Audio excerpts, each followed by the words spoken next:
Assalamualaikum warahmatullahi wabarakatuh. Kami dari kelompok 10 akan menyampaikan hasil diskusi kami tentang cara kerja bank dan perusahaan penanaman modal dalam Islam dengan anggota Rahmat Sahidin dengan NIM 2014-245, Intan Permatasari dengan NIM 2014-258, dan juga Mulyansyah dengan NIM 2014-271. Cara kerja bank dan perusahaan penanaman modal Islam. Pembahasan materi, Bank Pembangunan Islam. A. Suatu tinjauan umum dan penilaian. B. Suatu tinjauan umum tentang operasi bank 1975 sampai 1958. C. Sasaran fungsional dan prioritas sektoral. D. Sumbangan IDB secara menyeluruh. Bank dan perusahaan investasi Islam lokal. A. Suatu tinjauan umum dan penelitian. B. Penggunaan dan investasi. C. Tinjauan mengenai operasi. D. Ikhtisar. E. Sukses Bank Islam lokal. F. Lapangan kerja sama. Dar al-Mal al-Islam atau DMI. A. Suatu tinjauan umum dan penelitian.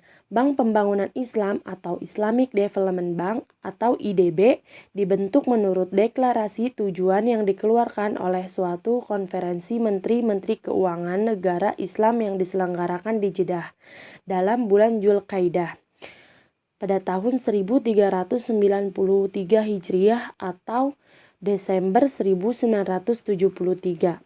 Bank ini resmi dibuka pada tanggal 15 Syawal 1395 Hijriah atau 20 Oktober 1975.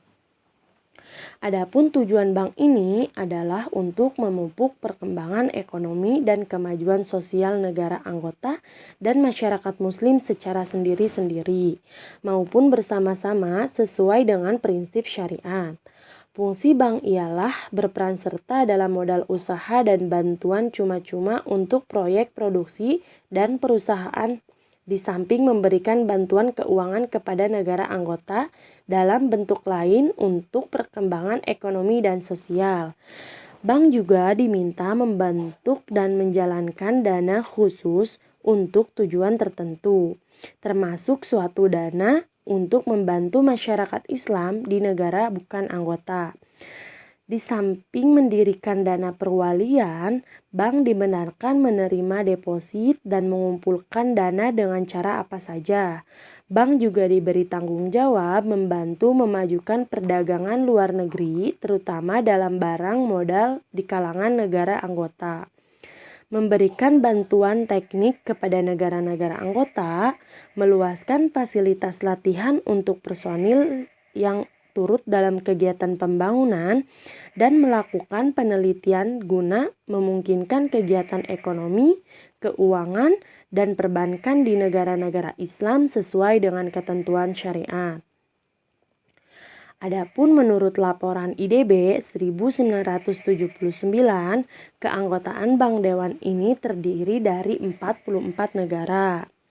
Adapun syarat pokok bagi keanggotaan ialah harus calon negara anggota haruskah anggota organisasi konferensi Islam dan bersedia menerima syarat dan ketentuan yang mungkin diputuskan oleh Dewan Gubernur. C. Sasaran fungsional dan prioritas sektoral. Pengalaman operasional bank selama 10 tahun yang lampau mengemukakan bahwa bank harus membuat penyesuaian besar dalam bimbingan kebijakannya untuk mencapai sasaran atau prioritas sektoral yang telah ditetapkan sendiri. Mengenai partisipan modal, bank membuat banyak perbaikan selama tahun-tahun tersebut, walaupun ternyata hal itu masih di bawah sasaran tersebut di atas. Perluasan kegiatan peminjaman selanjutnya sebagai suatu persentase dari kebijakan pembiayaan keseluruhan perlu dikekang. Selanjutnya, investasi bank dalam proyek bagi laba, sumbangannya pada pertanian dan sektoral sosial perlu banyak ditambahkan. Yang diperlukan adalah suatu penelitian intensif untuk mengidentifikasikan proyek pertanian dan agroindustri mengenai kebutuhan masyarakat pedesaan yang merupakan kegiatan terbesar penduduk. Dalam sektor sosial, Sumbangan bank juga perlu ditambah karena sangat penting dalam kemajuan ekonomi dan sosial. Dari sudut pandangan pemerintah pendapatan, kebutuhan akan bantuan dalam sektor ini juga sangat penting. Dalam hal ini juga terletak dimensi Islami yang jelas pada operasi bank. D. Sumbangan IDB secara menyeluruh. Seluruh sumbangan keuangan IDB kepada negara-negara anggota harus diselidiki dan merujuk pada kebijakan dan ketentuan bank di 16 negara anggota yang paling kurang berkembang. Walaupun ada kenaikan dalam bentuk kepada negara-negara yang paling kurang berkembang, suatu kajian pendahuluan memperlihatkan bahwa operasi bank tampaknya condong kepada negara-negara anggota yang lebih berkembang. Jelasnya untuk apa yang disebut kemampuan penyerapan yang lebih besar di negara-negara ini. Dari segi kependudukan, negara-negara anggota yang paling kurang berkembang kira-kira 30% dari seluruh jumlah penduduk semua negara anggota. Harus diselidiki apakah penerimaan negara-negara paling kurang berkembang dalam ukuran per kapita penduduk kurang jika dibandingkan dengan negara-negara anggota berkembang lainnya, walaupun kebutuhan mereka akan bantuan cuma-cuma, sumbangan dan pinjaman jauh lebih besar daripada yang dapat diukur berdasarkan jumlah penduduk yang hanya merupakan salah satu penentu kebutuhan untuk bentuk pembangunan. Untuk menambah sumbangan keuangan bank pada negara-negara anggota yang paling berkembang, suatu upaya perlu dilakukan melalui suatu program tindakan yang menghendaki identifikasi proyek-proyek, peningkatan pelaksanaan proyek-proyek dapat dibantu oleh bank melalui pembangunan prasarana dan lembaga. Bank Pembangunan Islam. Adapun operasi-operasi bank yang kurang berkembang, operasi peminjaman, partisipasi modal dan garis-garis permodalan, pembiayaan sewa, bantuan teknis bagi laba, operasi perdagangan luar negeri. Pertama, suatu tinjauan umum dan penelitian tahun 1970-an dan permulaan tahun 80-an, lebih dari 50 bank dan perusahaan investasi Islam didirikan. Bank ini beroperasi atas dasar bebas bunga di berbagai bagian dunia muslim dan barat, Denmark, Swiss, Luxembourg. Sedangkan Bank Sosial Nasser di Mesir didirikan pada tahun 1970-an dan permulaan tahun 1980-an. Walaupun pada kenyataannya bank-bank ini relatif baru dan bekerja dalam keadaan lokal yang berbeda, namun terdapat suatu pola umum operasi mereka. Dari berbagai laporan Bank Islam tentang Bank Islam ternyata bahwa operasi perbankan lokal dikendalikan 3 prinsip dasar. 1. Dihapuskannya bunga dalam segala bentuk transaksi. 2. Dilakukannya segala bisnis yang sah berdasarkan hukum serta perdagangan komersial dan perusahaan industri. 3. Memberikan pelayanan sosial yang tercermin dalam penggunaan dan dana zakat untuk kesejahteraan fakir miskin. Adapun jenis kegiatan yang mereka lakukan. Yang pertama, memberikan pelayanan perbankan umum. Yang kedua, menyediakan fasilitas untuk akun rekening bukan investasi terbuka seperti rekening giro. 3. Menyediakan fasilitas untuk penarikan dana dalam perdagangan dan bisnis. 4. Memberikan pelayanan sosial atas dasar kemanusiaan dengan menggunakan dana zakat, memperkenalkan penarikan bebas bunga dan pinjaman kebajikan dalam hal khusus. Lanjut, penggunaan dana investasi. Kegiatan utama pada bank ini pada umumnya mulai terpusat pada berbagai jenis partisipasi dan kemitraan investasi yang diperkenalkan dalam syariat. 1. Ada musyarakah. Sistem ini bank mengadakan hubungan kemitraan dengan nasabah untuk suatu masa terbatas pada suatu proyek. Baik bank maupun nasabah memasukkan modal dalam perbandingan yang berbeda-beda dan menyetujui suatu rasio laba yang ditetapkan sebelumnya. Sistem ini untuk mengurangi kemungkinan partisipasi yang menjurus kepada pemilikan akhir oleh nasabah dengan diberikannya hak oleh bank pada mitra usaha untuk membayar kembali saham bank sekaligus ataupun secara berangsur-angsur dari sebagian pendapatan bersih operasionalnya. Mudharabah, menggabungkan pengalaman keuangan dengan pengakaman bisnis. Dalam hal ini, bank memberikan modal dan nasabah menyediakan pengalaman. Laba dibagi dengan rasio yang sudah disetujui dalam hal kerugian, bahkan yang memikul semua resiko kerugian, dan nasabah hanya kehilangan nilai kerjanya bila hal-hal ini keluar dari kuasa nasabah. Jika kontrak ini dilaksanakan dengan sebaik mungkin, maka dapat diperoleh ekonomi kerjasama yang tepat. Murabaha.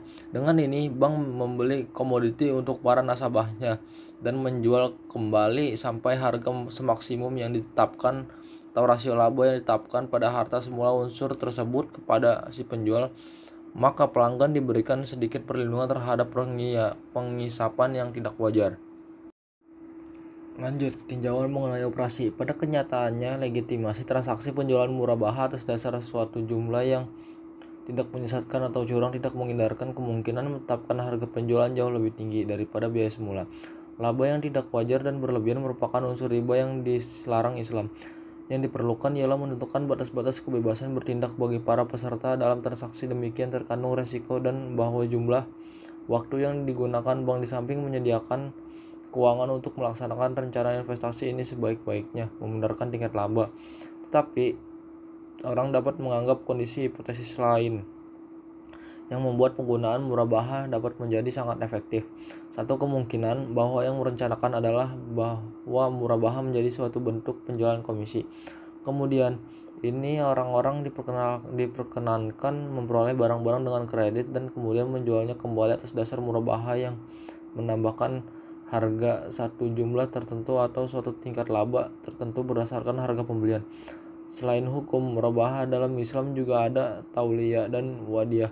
Dalam hubungan ini dapat disebutkan bahwa di samping penjualan murabaha, hukum Islam juga membahas dua bentuk penjualan lain yang tertitik tolak dari harga objek penjualan pada penjualan secara sangat terperinci. Pertama, tauliyah penjualan kembali tanpa adanya untung rugi atau harga tetap ketika pertama membeli. Kedua, wadiyah penjualan kembali dengan potongan dari harga semula. Selanjutnya, ikhtisar. Tampaknya operasi bank lokal yang berlaku dewasa adalah terutama mengenal keuntungan yang cepat dan proyek-proyek yang dapat membiayai diri sendiri. Mengingat persaingan antara bank yang berdasarkan bunga dan pengalaman, keahlian serta keuangan yang terbatas, jelas sekali menyebabkan mengapa bank Islam lokal harus dioperasikan dalam waktu yang singkat.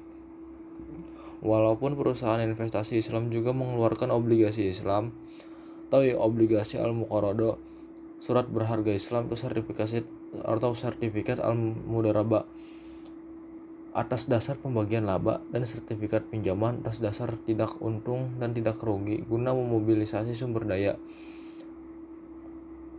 Karena sifatnya operasinya yang sulit, kiranya pihak mereka tidak mendesak pengaruh yang menentukan pada kapasitas produksi suatu negara yang mengubah komposisi permintaan dan arah perkembangan ekonomi. Selanjutnya, sukseskan bank Islam lokal.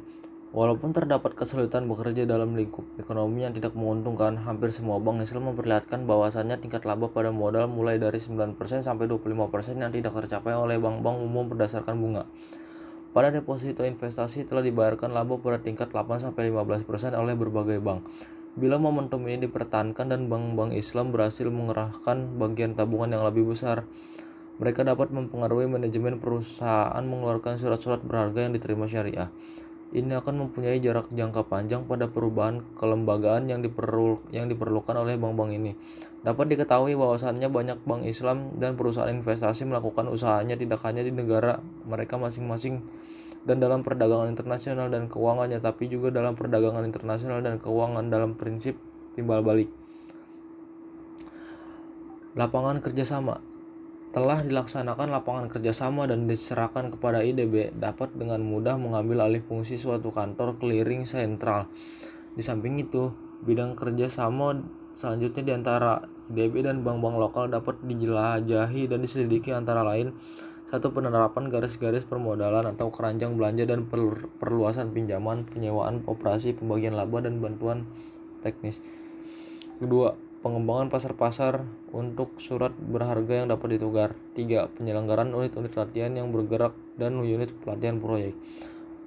4. Penyelenggaraan riset pasar bersama. 5. Pembangunan dana surplus pada investasi jangka pendek. 6. Pengadaan proyek usaha patungan. 7. Penyelenggaraan jasa konsultan bersama. 8. perwujudan kerjasama regional dan lokal, karya pemasaran tentang masalah-masalah khusus, dan berbagai pengalaman ekonomi, keuangan, perbankan, dan sebagainya.